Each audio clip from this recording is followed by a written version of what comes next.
semuanya, jadi kelompok kami akan menjelaskan mengenai analisis fundamental dari PT United Tractor Tbk atau UNTR. Sebelumnya, kelompok kami terdiri dari 4 orang, yaitu yang pertama, Winda Ferelita, Brigita Messi, Edelburga Yulia Sisi, dan yang keempat, Gayu Sidirasi. PT United Tractor Tbk dengan kode perusahaan UNTR beralamatkan di Jalan Raya Bekasi, kilometer 22, Cakung, Jakarta. Perusahaan United Tractor Tbk ini berdiri pada tanggal 13 Oktober 1972 dengan tanggal IPO-nya pada tanggal 19 September 1989. Jumlah lembar saham UNTR pada saat IPO adalah 2.700.000 lembar dengan harga per lembar sahamnya Rp7.250. Perusahaan United Tractor Tbk ini termasuk ke dalam sektor industrial dengan subindustrinya adalah mesin konstruksi dan kendaraan berat. Masuk ke dalam analisis makroekonomi. Berikut disajikan lampiran data mengenai PDB, inflasi, dan suku bunga negara Indonesia dalam 5 tahun terakhir. Dapat dilihat, PDB, inflasi, dan tingkat suku bunga dari tahun 2018 sampai 2020 mengalami penurunan. Pada tahun 2018 sampai 2020 menunjukkan perekonomian Indonesia yang melesu yang disebabkan ketidakpastian ekonomi global. Pada tahun 2020, PDB Indonesia semakin merosot mencapai minus 2,50 yang disebabkan adanya pandemi COVID-19 yang melanda Indonesia. Ini mengakibatkan menurun drastisnya minat membeli pada masyarakat serta meningkatnya pengangguran di Indonesia. Karena itu, pemerintah mengeluarkan kebijakan fiskal dan moneter tentang inflasi untuk mengontrol tingkat inflasi di Indonesia. Hasilnya, pada tahun 2018 sampai 2021 dari tingkat inflasi di Indonesia yang di bawah 3% tadi, pada tahun 2022 tingkat inflasi meningkat di atas 3% yaitu 5,51%. Laju inflasi sepanjang tahun 2022 meningkat karena tekanan harga global, gangguan suplai pangan, dan kebijakan penyesuaian harga BBM dan meningkatnya permintaan masyarakat dengan membaiknya kondisi pandemi. Dan untuk pergerakan suku bunga periode tahun 2018 sampai 2022 berfluktuasi tiap tahunnya. Tingkat suku bunga tertinggi terjadi pada tahun 2018 sebesar 6%, sedangkan tingkat suku bunga yang terendah terjadi pada tahun 2021 dan tahun 2022 sebesar 3,50%. Nah, kemudian selanjutnya masuk pada analisis industri, yaitu analisis PER atau Price Earning Ratio. Nah, disajikan pada tabel berikut ini mengenai perbandingan antara PER UNTR, ASII, dan MLIA. Nah, sedangkan untuk PER UNTR, yaitu dalam 5 tahun terakhir tidak ada yang berada di atas 15 kali. Sedangkan untuk PER ASII dan MLIA di tahun 2021, PER ASII sebesar 59,48 kali, sedangkan PER MLIA di tahun 2020 yaitu sebesar 15,93 kali.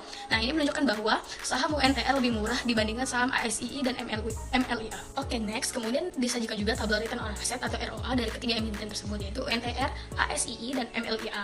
Yang mana pada tabel ROA menunjukkan bahwa ketiga emiten tersebut memiliki atau mengalami nilai yang fluktuatif. Dari nilai profit yang rendah menunjukkan bahwa perusahaan tidak begitu berhasil karena tidak efisien dan tidak efektifnya dalam proses produksi atau distribusi. Tetapi ROA UNTR memiliki rata-rata paling tinggi, yaitu sebesar 9,96 dibandingkan ROA ASII dan MLIA yang memiliki masing-masing rata yaitu 5,97 dan 5,99. Artinya bahwa UNTR efisien dalam menggunakan aktivitasnya dalam kegiatan operasional dan menghasilkan keuntungan atau laba. Selanjutnya akan dijelaskan analisis return on equity atau ROE. Dari tabel berikut disajikan data mengenai ROE UNTR, ASH, dan MLIA. Dalam 5 tahun terakhir, data ROE ketiga emiten mengalami fluktuasi, tetapi ROE UNTR meningkat secara konsisten, yang artinya UNTR bagus dalam memperoleh keuntungan dari modal yang dimiliki dibandingkan ASH dan MLIA. Setelah ditambah 2020, UNTR mengalami penurunan sebesar 9,51%, tetapi setelah itu tahun berikutnya UNTR mengalami peningkatan secara konsisten. Kemudian, analisis PBV atau Price Book Value dilihat pada tabel tersebut. PBV UNTR mengalami penurunan secara signifikan dari 1,75 kali pada tahun 2018 menjadi 0,5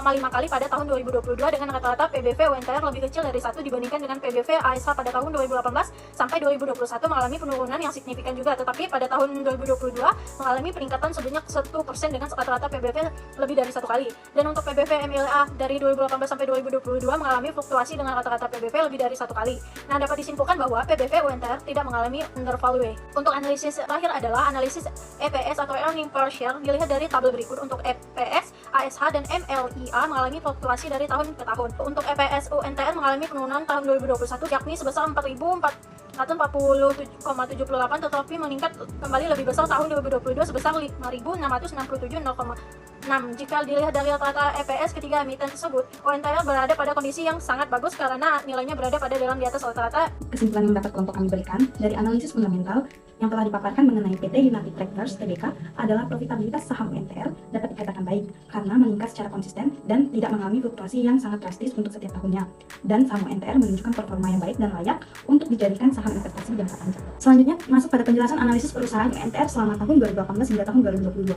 Dilihat dari tabel berikut, price earning ratio dari UNTR tahun 2018 hingga tahun 2022 tidak ada yang berada di atas 15 kali, yang artinya bahwa saham UNTR termasuk dalam kategori undervalued. Kemudian ROA UNTR mengalami fluktuasi yang signifikan, artinya perusahaan telah secara efektif menggunakan aktifannya dalam kegiatan operasi untuk menghasilkan laba. Selanjutnya ROE UNTR dari tahun 2018 hingga tahun 2022 mengalami fluktuasi, berarti UNTR telah mampu secara efektif menggunakan ekuitasnya untuk menghasilkan laba perusahaan. Kemudian PBV, untuk price book value, UNTR pada tahun 2018 hingga tahun 2019 berada di atas 1 kali, yang artinya saham UNTR termasuk kategori overvalue, dan di tahun 2020 hingga tahun 2022 PBV UNTR berada di bawah 1 kali, artinya saham UNTR berada di bawah book value per share. Dan yang terakhir, untuk EPS atau earning per share UNTR pada tahun 2018 hingga tahun 2019, EPS mengalami peningkatan, yaitu dengan adanya pertumbuhan laba suatu perusahaan. Tetapi di tahun 2020, EPS UNTR mengalami penurunan dikarenakan adanya penurunan pendapatan selama pandemi COVID. Tetapi setelah tahun 2020, secara perlahan EPS UNTR meningkat secara konsisten dengan pertumbuhan laba suatu perusahaan. Sekian dari kelompok kami ucapkan terima kasih.